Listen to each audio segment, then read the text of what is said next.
Good morning.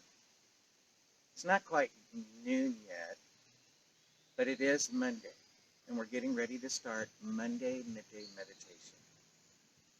I am at Carrie Blake Park in Sequim, Washington, and my name is Tim West.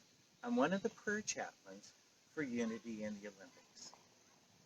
Every Monday, we have a service which traditionally is held at the church at 2917 East Myrtle Street in Port Angeles, but we're still in phase two of the coronavirus.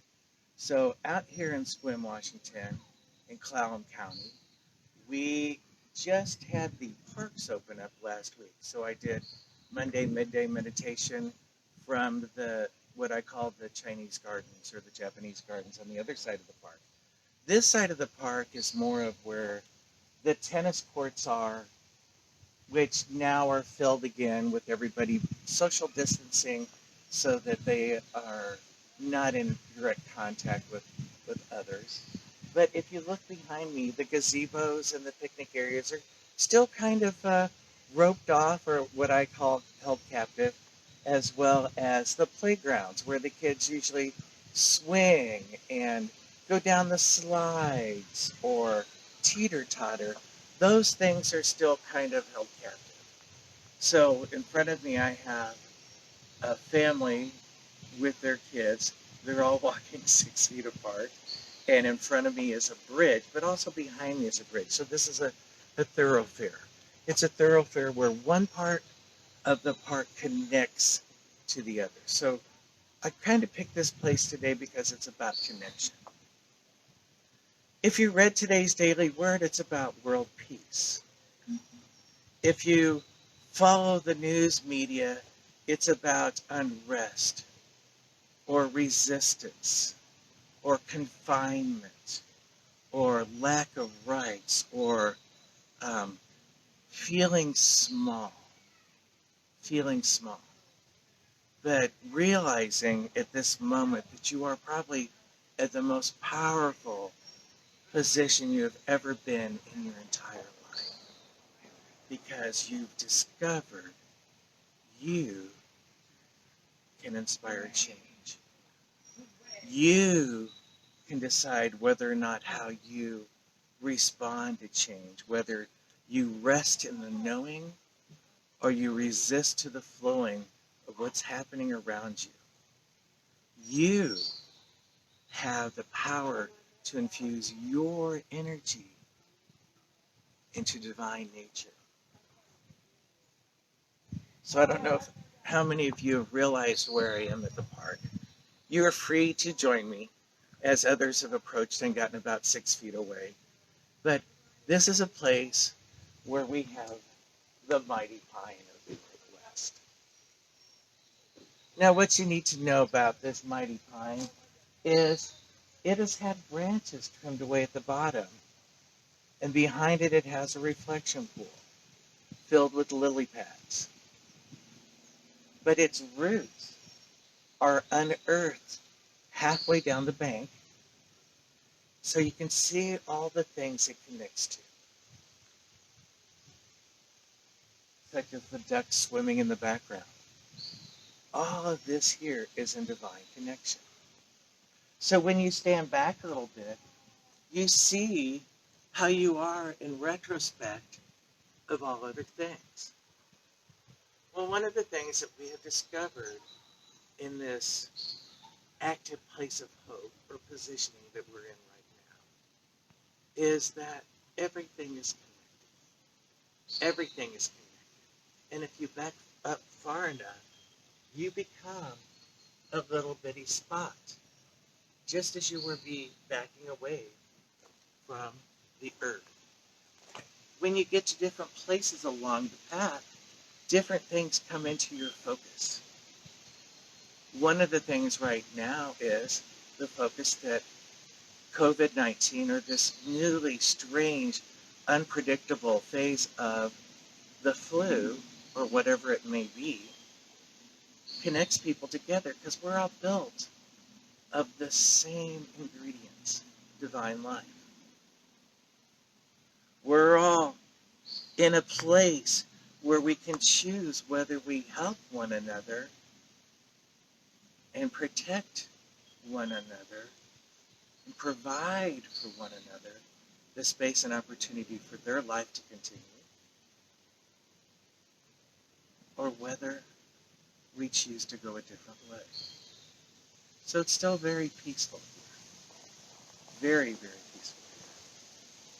It's a great place to be alive, whether you rest or resist. So today, let's think about world peace. You know, if it starts with you like this mighty tree, then it branches out for all the things that you touch in the divine. Peace begins with you. One of the things that is happening in different places around the country right now is peaceful protests. They go on because people need to be heard. People have opinions that need to be valued. When you're coming into a place of community or consistency or continuing along a path in harmony with one another, you have to do things that take in consideration the other, or take in consideration the bigger picture, the bigger perspective. So we're going to use what we know about divine nature and plant this thought for today. World peace begins with me. So let's gently breathe into this wonderful breeze that's flowing around us and put our space of peace, our place of peace that is our divine nature, in balance with that of that surrounds me. That which surrounds me. That other part of who I am.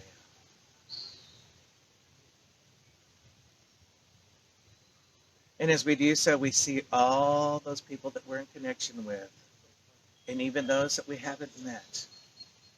And we understand their grief and their suffering.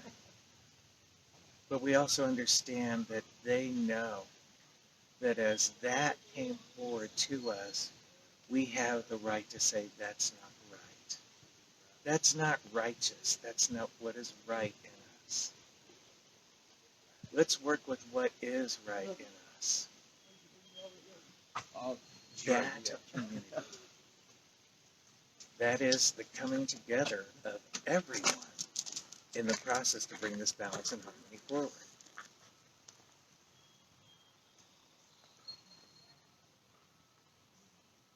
It's interesting, as people walk by me, there's actually a cedar-lined path, so they don't actually have to get in the camera's way. And they get up and they get close. Realize you're up and close with everyone all the time, because you come into their presence. Wow, what great energy they have. They're walking their dog. So we say aha and ah to all this that goes on around us. And we say we embrace it, and we support that peace of us. That piece of us that is that one minute or minuscule part of that bigger picture of the whole. That whole globe coming together. That tree being part of the ground, being part of the water, being part of the duck, being part of the lily pad, being part of this park, being part of this county, this peninsula, this place in global positioning, this speck on the earth. One part of the one whole substance of divine life. So as you heard, I heard. As you breathe, I breathe. As you move, I move. And it's all in balance and counterbalance of each other. Instead of reaction, let's be the action that moves forward in the universe. By being accountable and responsible, starting with thyself. That one connection into this which we know, the foundation of all life, the God, the good in all things. Knowing that that can come together on common ground, on where I stand, on where I position myself in the world. And you can too. So I say thank you, sweet spirit. for allowing me to bring that idea forward in me, through me, and as me, knowing that at any point, at any moment along the way, I get to say, yay or nay. So this is Tim from Squim, wishing you a very peaceful Monday. May it bring your week into alignment to the truth of who